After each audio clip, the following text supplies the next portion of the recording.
West is the highest spot in Death Valley, Telescope Peak, over 11,000 feet high. To give you an idea of the perspective of here, if you were at the bottom of the Grand Canyon and you looked up at the rim of it, that's a mile, roughly. This is a little over 2 miles, just right there. And there are people that hike that.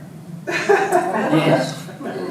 But for me, Badwater is mostly just a whole bunch of flat, boring whiteness, you know, except when it isn't.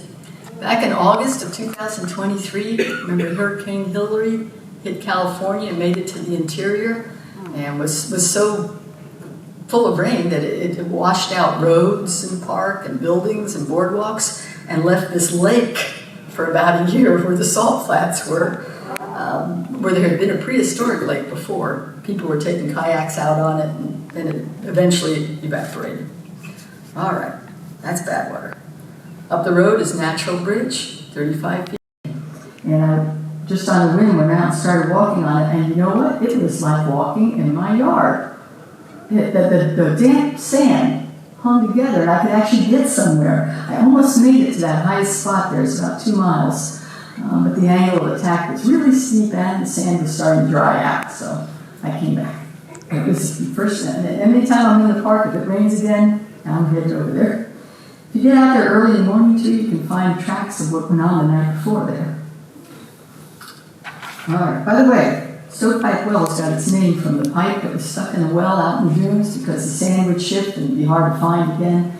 This is just a replica. It's not the original one. If you're an early morning person, a great place to head is Zabriskie Point. It's a photographer's ideal for sunrises. Only we don't look east to where the sun's coming up. We watch the sunlight come down and hit the hills one at a time on the other side until it reaches Manly Beacon here.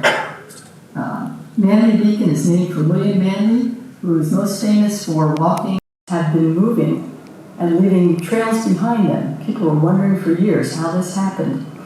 Well, scientists finally put GPS technology on the rocks themselves and figured out the exact combination of ice and water and wind that has to occur to make this happen.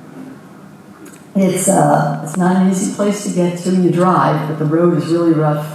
I don't take my van, but if somebody else is willing to drive, I'll go. Luckily for me, there are lots of places to visit that are easier to drive to, but there's still a bunch of hiking to do. This is the opening for Fall Canyon, which has massive high walls and lots of geology to look at. Check out the lines on this wall, which show you where it used to be horizontal layers of deposited minerals and got tilted on its side, that much. You see, what's happening, and still happening, in Death Valley is unusual.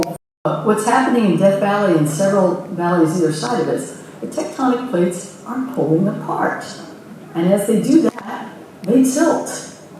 One side goes down, the other goes up, and you have a mountain, and in between you have this really deep basin that fills in with rocks and stuff that washes off the mountains. So you have that. And these things, these mountain ranges and these basins all run north-south, up and down California.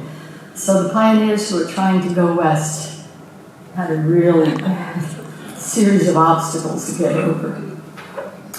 Although Fall Canyon is large, it does have some narrower parts. I like the narrows and the slots where you can touch both sides somehow or another.